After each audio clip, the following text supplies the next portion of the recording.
চাইতে হইব, এরপরে পিসাব হইলো আল্লাহর কাছে চাইবো। কিরে কি চাইতাম ক, চোখ বন্ধ করে সন্তান, আর পিসাব করবো আল্লাহ সন্তান দেন, আর ডাউনলোড হয়ে যাইব। কিছুটা এমন না, কথা বুঝেন নাই? সন্ন্যাসীবাদের ধর্ম না, তাল্লুক মা আল্লাহ। আরে বড় টুপিওয়ালা, বড় পাগড়িওয়ালা, বড় শাইখুল হাদিস, বড় বক্তা, বড় মুফতি হইতে পারে, বড় পীর সাহেব হইতে পারে, কিন্তু তাল্লুক মা আল্লাহর ক্ষেত্রে এক রিকশাওয়ালার সম্পর্ক আল্লাহর সাথে বড় পীর সাহেব, বড় মুফতির চাইতে বেশি হয়ে যেত।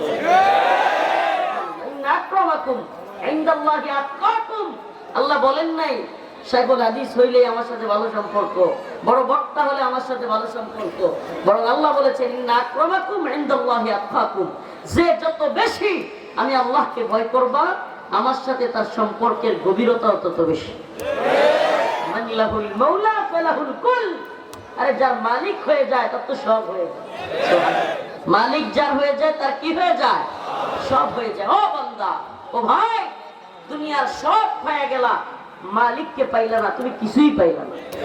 দুনিয়ার সব মানুষ, সমস্ত জালেম, তাগুত, আশপাশ, সমাজ, রাষ্ট্র, সরকার সব কিছু আপনার বিরুদ্ধে চলে গেছে, আপনার মাওলা আপনার সাথে আছে। সুবহানাল্লাহ, পৃথিবী আপনার কিছুই করতে হবে।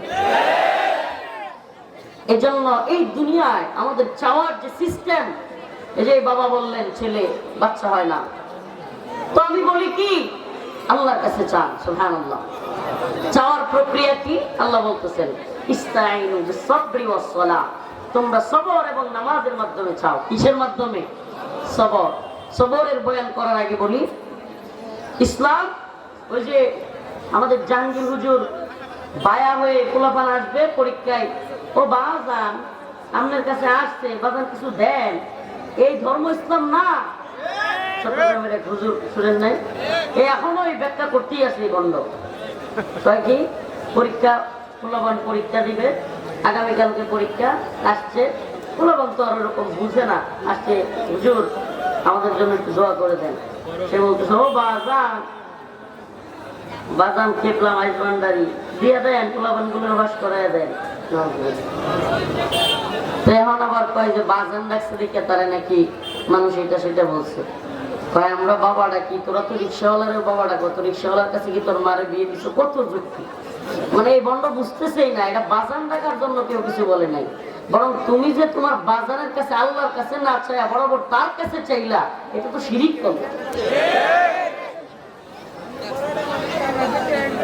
উসিলা এক্ষেত্রে মাসআলা অনেক রকম আছে। উসিলা এই দুনিয়াদার কারো উসিলা এটা তো নাই। অনেক ফকিহগণ বলেন আল্লাহর ক্ষেত্রে, আল্লাহর কাছে চাওয়ার ক্ষেত্রে রাসূলকে উসিলার দরকার নাই। আল্লাহর সাথে বান্দার সম্পর্কটা এত গভীর যে আল্লাহ পাক বলে দিয়েছেন তুমি আমার কাছে চাও, আমি তোমাকে দিব। সুবহানাল্লাহ। কেউ কেউ বলেন হ্যাঁ রাসূলকে উসিলা করা যেতে পারে, কোনো সমস্যা নেই, কিন্তু এই তথাকথিত বন্ড পীরকে উসিলা করবেন, আপনারা একটা গণনা শুনেন, মনে পড়ছে, বলবো নি? সবাই খুবই কম, তবু বলি। আমরা আমাদের উস্তাদদের কাছে শুনছি, হাসাহাসির জন্য না, ঘটনাটা বলার উদ্দেশ্য হলো যে বন্ডামির শেষ কোথায়। ইসলাম তো কোনো কিছু একজনের একজনকে দিয়ে দিবে, ঠাস করে এসে বলবে বাবা হুজুর দিয়ে দেন, দিয়ে দিল, কিছুটা এমন না। আমাদের অনেক মাহফিলে অনেক পিসাবরা, অনেক হুজুররা মনে হয় যে জান্নাতের টিকিট বিক্রি করা যাবে। আল্লাহ মাফ করুন, আল্লাহ হেদায়েত দান করুন। আরো জোরে বলে না আমি। অমুক দলে গেলেই জান্নাতি, কনফার্ম জান্নাতি, অমুক দলের টিকিট পাইলেই জান্নাতি, আরো কত ধরনের বিভ্রান্তিকর কথাবার্তা। ভাই এই দুনিয়ায় কে জান্নাতি কে জাহান্নামী? এই ভাই কথা বলিও না। এই দুনিয়ায় কে জান্নাতি কে জাহান্নামী এটা নির্ণয় করার জায়গা না, এটা নির্ণয় করার জায়গা না। সফলতার পথ কোনটা, এটাও কে সফল কে ব্যর্থ, এটা দুনিয়াতে আপনি বুঝতে পারবেন না। সুবহানাল্লাহ। ফামান যুহজিহা আনিন নার ওয়া উদখিলাল জান্নাতা ফাকাদ ফাজ ওয়া মাল হায়াতুদ দুনিয়া ইল্লা মাতাউল গুরুর। এই দুনিয়ায় সফলতাই জানতে পারবেন না। আল্লাহ বলতেছেন কে সফল কে ব্যর্থ তোমরা দেখতে চাও, তাইলে দেখো ফামান যুহজিহা আনিন নার, যে জাহান্নামের আগুন থেকে মুক্তি পেল, ওয়া উদখিলাল জান্নাহ, এবং জান্নাতে প্রবেশ করলো, ফাকাদ ফাজ, সেই সফল। সুবহানাল্লাহ। তাইলে তুমি সফলতার জায়গা দুনিয়া না। আল্লাহ কোরআন থেকে আমরা কি বুঝলাম? এই কথা কয় না, বুঝেন না নাকি?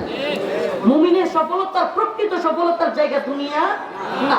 তাহলে আপনি কিভাবে বলবেন অমুক সফল অমুক ব্যর্থ? সম্ভব? এই দুনিয়ায় লক্ষ টাকার চাকরি করনেওয়ালা সফল? ইন্ডাস্ট্রিয়াল কোম্পানির মালিক হওয়া সফল? এই গাজীপুরে জমি কিনে বাড়ি করনেওয়ালা সফল? সুন্দরী বউয়ের মালিক সফল? গাড়িওয়ালা BMW গাড়ি, এখন নতুন একটা আইসে কি রয়্যাল নাকি কয়, এটার মালিক খুব সফল? না ভাই না। ফামান যুহজিহা আনিন নার ওয়া উদখিলাল জান্নাতা ফাকাদ ফাজ। সুবহানাল্লাহ। আমাদের কথা যেন তাসির হয়, আল্লাহ আমাদেরকে মাফ করে দিক। আমরা গুনাহগার, তবুও যেন তাসির পড়ে, অন্তরের মধ্যে ভয় জাগে। তাহলে আমাদের সফলতার মাপকাঠি কি? লক্ষ টাকার চাকরি, বড় বাড়ি করা, গাড়ি করা? ও ভাই, সকাল 8টা থেকে রাত 12টা পর্যন্ত ডিউটি করা ভাই সেটা ফ্যাক্টরিতে, ওই রাতের বেলায় আবার নিজে পাক শাক করে খেয়ে ঘুমাই যাও, আবার সকাল হইলে ছুটে যাও। চলছে তো চলছে। তুমি বলতেছো, তুমি মনে করতেছো আরে আমার মতো ব্যর্থ মানুষ দুনিয়ায় নাই। কত সফল তারা, যারা কোটি টাকার মালিক। আরে আমিও যদি কোটি টাকার মালিক হইতে পারতাম। ভাই, তোমার কোটি টাকার মালিক হইয়া সফলতা দেখবার দরকার নাই। কোটিপতিওয়ালাদেরকে দেখো, এদের শান্তির অবস্থা দেখো। কোটিপতি হইতে চাইবা না, বিশ্বাস করো, তুমি কোটিপতিওয়ালা হইতে চাইবা না। এই দুনিয়া বড় তামাশা। আল্লাহ নিজে বলছে আমাল হায়াতুদ দুনিয়া ইল্লা মাতাউল গুরুর। মাতাউল গুরুরের ব্যাখ্যা তাফসীরের মধ্যে আসছে, নেফাস হয় না মহিলাদের, হায়াস কিংবা নেফাস। তারপরে মহিলারা একটা নেকড়া ইউজ করে, নেকড়া কাপড় যেটা রক্ত মুছে। ওই রক্ত মুছার পরে ওই নেকড়া কারো কি কাজে লাগে? কেউ টাকা দিয়ে কিনে নিবে, কেউ ইউজ করবে, নাকি নিয়ে মনে হয় ধরবে, খুব সুন্দর চুমা দিবে। হ্যাঁ, তো ওই নেকড়া যেমন মূল্যহীন, ও ভাই আমার মালিক বলেন ওমাল হায়াতুদ দুনিয়া ইল্লা মাতাউল গুরুর। এই দুনিয়া হলো এমন মাতাউল গুরুর যে ওই নেকড়া যেমন মহিলারা নেফাজের পরে রক্ত মুছে কোনো মূল্য নাই, আল্লাহর কাছে এই দুনিয়ার কোনো মূল্য নেই। وما هذه الحياة الدنيا إلا لهو ولعب وإن الدار الآخرة لهي الحيوان। আরে এই দুনিয়ার জিন্দেগি তো তোমার আমার খেল তামাশা। ও খেল তামাশা এখনো বুঝো নাই? এখনো খেল তামাশা বুঝো না?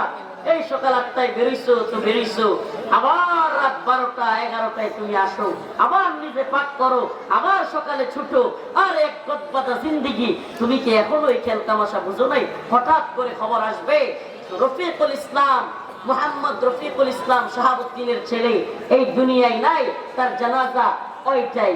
অমুকের ছেলে আব্দুল্লাহ, আব্দুল্লাহ ইবনে অমুক, অমুকের ছেলে অমুক, সে আর দুনিয়াতে নাই। তোমার মাইকে আওয়াজ আসবে, হ্যাঁ এটাই সত্য, তোমার মাইকে আওয়াজ আসবে। তবে কেন তোমার আমার রবের সাথে তোমার আমার কানেক্টিভিটি নাই? তুমি রাত 12টায় ঘুমাও, আবার সকাল বেলায় ডিউটিতে যাও, কিন্তু তুমি ফজর পড়ো না। তুমি রাত্রে আসো, ঘুমন্ত অঘুমা থাকো, ঘুমাও না, কিন্তু তুমি এশার পড়ো না। এইভাবে চলে যাচ্ছে তোমার দিনগুলো।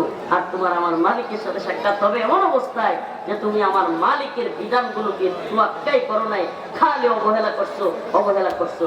বলো মালিকের কাছে কি জবাব দিব? বল প্রিয় ভাইরা আমার, কি জবাব দিব আমরা? তাইলে এই দুনিয়া চাওয়ার সিস্টেম সবর এবং নামাজ, নাকি ভিন্ন কোনো সুরত আছে? হালুয়া রুটি খাওয়াই দিবে হুজুর, মাদ্রাসায় 5,000 টাকা দিয়ে দিচ্ছেন, কনফার্ম জান্নাতি না, সুযোগ নেই। হ্যাঁ, উসিলা হইতে পারে, উসিলা হইতে পারে। এই দান কি হইতে পারে? ওই শেষ সময়ে উসিলা হইতে পারে, এটা আশা রাখা যায়, যেহেতু হাদিসে আছে। কিন্তু এটা দিয়ে পার পাবেন রবের হুকুম অমান্য করে, এটা বলা মুশকিল। হুজুরকে দেখলেন, হুজুরের সাথে সম্পর্ক রাখলেন, এগুলো শেষ সময় আল্লাহ যখন একেবারে শাস্তি দেওয়া শেষ, তখন উসিলা হইতে পারে।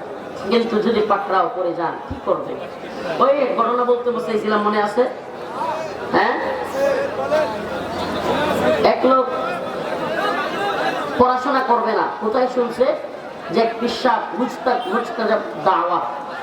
মুজতাজাবুদ দাওয়া, সে দোয়া করলে দোয়া কবুল হয়ে যায়। এক সময় এটা শোনা যেত, অনেক বুজুর্গদের কথা শোনা যেত যে তারা যা দোয়া করেন আল্লাহ কবুল করেন, তাদেরকে বলা হতো মুজতাজাবুদ দাওয়া। তো এই আল্লাহ ওলিগণ দোয়া করলে দোয়া কবুল হয়ে যেত, তারা দোয়া করতো। ছেড়ে দিব নাকি? এই ছেড়ে দিব? আপনি আমি বলতেছেন কেন? এই কে বসবে, কোথায় বসবে? এটা জায়গা আছে নাকি? যে যেমনি দাঁড়ায় আছে থাকতে দেন না। কি আশ্চর্য আবার হুজুর দেখে। আমি বলতেছি বাবা শুনে, যে যেভাবে আছেন সেভাবে দাঁড়ায় থাকেন, বসে থাকেন, শুনতে থাকেন।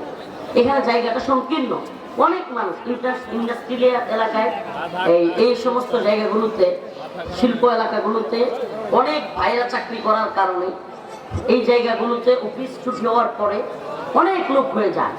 এজন্য এই জায়গাগুলোতে সংকীর্ণ জায়গায় কষ্ট হয়ে যায়। একটু সবরের মাধ্যমে, সবরের ওয়াজিত করতেছি।